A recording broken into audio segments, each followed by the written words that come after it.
Gym খুশি মনে মেশিনে 90 বছরের জন্য ঘুমাতে চলে যায়, কিন্তু ভিতরে ঢুকতেই সে বুঝতে পারে কিছু একটা সমস্যা আছে। মেশিনটা ঠিকমতো কাজ করছে না। সে দরজা খোলার চেষ্টা করে, কিন্তু দরজা আটকে যায়। শেষমেশ দরজা খোলে এবং জিম সিদ্ধান্ত নেয় যে সে কমান্ডর মডিউলে গিয়ে ক্যাপ্টেনকে জাগাবে।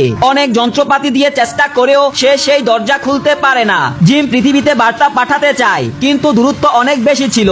যে বার্তা সে পাঠায় তা পৃথিবীতে পৌঁছাতে 19 বছর লাগবে এবং জবাব আসতে আরো 36 বছর, মোট 55 বছর। এত দেরিতে উত্তর আসবে জেনে জিম বাহিরের দুনিয়া থেকে সাহায্যের আশা ছেড়ে দেয়। হতাশ হয়ে সে ফাঁকা স্পেসশিপে একা ঘুরে বেড়ায়। হঠাৎ সে একজন মানুষকে দেখে। তার মনে আনন্দ হয়, হয়তো সে একা নয়। কিন্তু কাছে গিয়ে বুঝে লোকটা আসলে এক রোবট। জিম ছিল একজন ওয়ার্কার, যে শুধু সাধারণ কেবিন আর নির্দিষ্ট খাবারের মাধ্যমে সীমাবদ্ধ।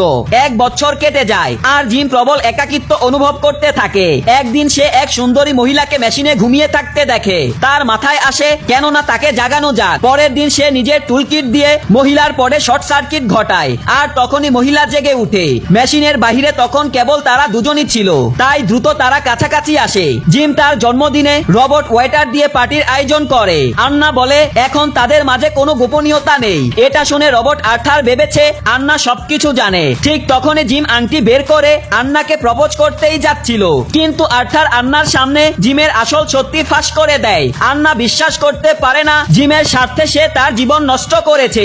এদিকে স্পেসশিপ খারাপ অবস্থায় চলে যাচ্ছিল। সেটি মেরামত করতে জিমকে বাহিরে যেতে হয়। সে হাত দিয়ে তাপ বের করে দরজা খোলে, আর আন্নাকে ভিতরে থেকে ভয়ঙ্কর গরম সহ্য করতে হয়। সংকটময় মুহূর্তে আন্না হ্যান্ডেল টানে আর জিম মহাশূন্যে ভেসে যায়। তার নিরাপত্তা দড়ি ছিঁড়ে যায়। আন্না ছিঁড়া দড়ি দিয়ে তাকে টেনে আনে, কিন্তু জিম নিস্তেজ হয়ে পড়ে। আন্না ক্যাপ্টেনের উচ্চ পর্যায়ের চাবি ব্যবহার করে সব ফার্স্ট এন্ড মোড চালু করে। অবশেষে জিম প্রাণ ফিরে পায়। তখন মেশিনে শুধু একটি ঘুমানোর পট খালি ছিল। শেষমেশ আন্না জিমের সঙ্গে থাকার সিদ্ধান্ত নেয়, আর জিম অবশেষে আন্নাকে বিয়ের প্রস্তাব করে। অনেক বছর পর যখন স্পেসশিপ গন্তব্যে পৌঁছায় এবং সব যাত্রীরা জেগে উঠে, তারা সেন্ট্রাল হলে গিয়ে অবাক হয়ে যায়। সেখানে ছিল জিম আর আন্না, যারা পুরো জীবনটা সেই জায়গায় একসঙ্গে কাটিয়েছে।